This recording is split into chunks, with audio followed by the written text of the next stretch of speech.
राधे राधे।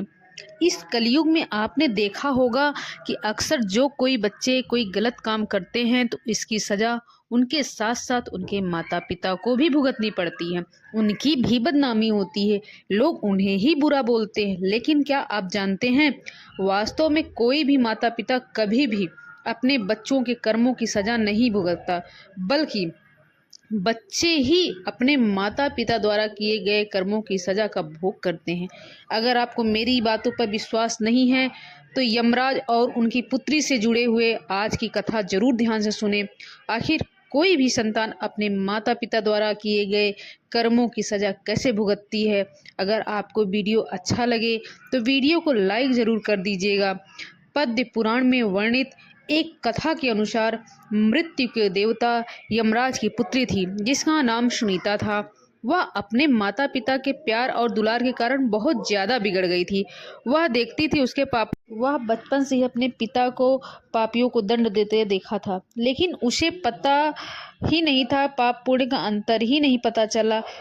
वो पाप पुण्य का अंतर समझ ही नहीं पाई। अकारण ही वह किसी को भी मारने लगती या कार्य में बाधा उत्पन्न करती। यमराज ने उसे बालिका समझकर कुछ नहीं समझाते और उसके उदंड पर आनंदित होते, सोचते बड़ी होकर समझ जाएगी।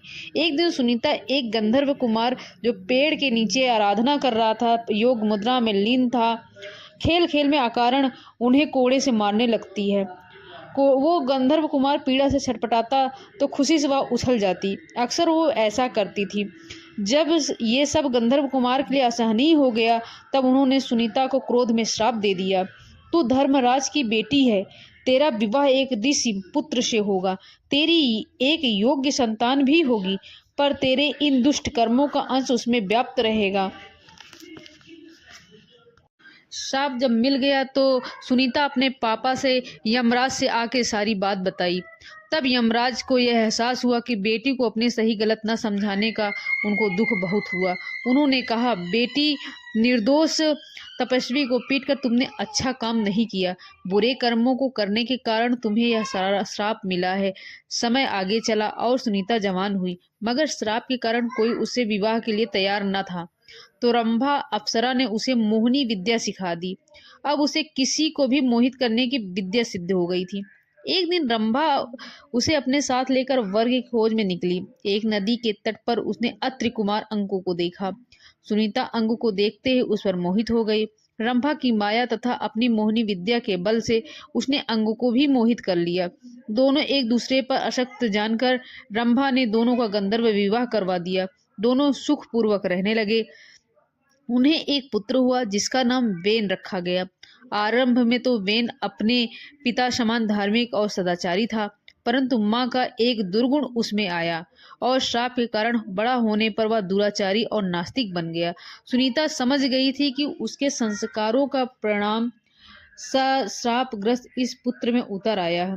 उसके संस्कारों का परिणाम ही था। उसके हठ तथा उद्दंडता पर किसी का वश नहीं था, सब विवश हो गए थे। वेन की दुष्टता से प्रजा दुखी थी। महाराज अंग को अपयश मिलने लगा, जिससे बचने के लिए एक दिन निराश होकर अंग ने चुपके से घर ही त्याग दिया। अब वेन राजा बना और वेन राजा बनकर तो और प्रमत्त तथा अहंकारी हो गया।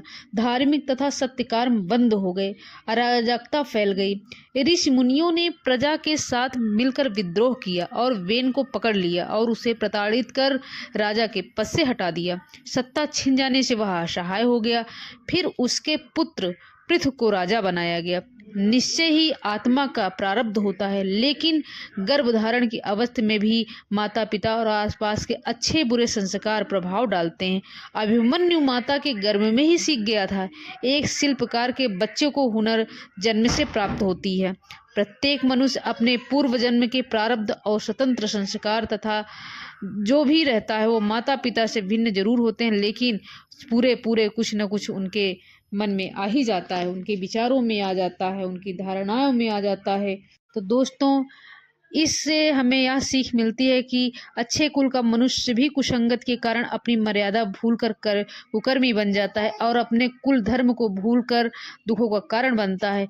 वह खुद तो बर्बाद होता है लेकिन अपने साथ पूरे कुल का नाश कर देता है। तो दोस्तों, इस कथा के माध्यम से आप समझ गए होंगे कि किस प्रकार माँ बाप के कर्मों की सजा उनके बच्चों को भुगतनी पड़ती है। तो हमारी आज की कहानी आपको कैसी लगी मुझे कमेंट करके ज़रूर बताएं, और ऐसा कुछ नया देखना चाहते हो तो वीडियो को शेयर ज़रूर करें और बोलिए श्री राधे।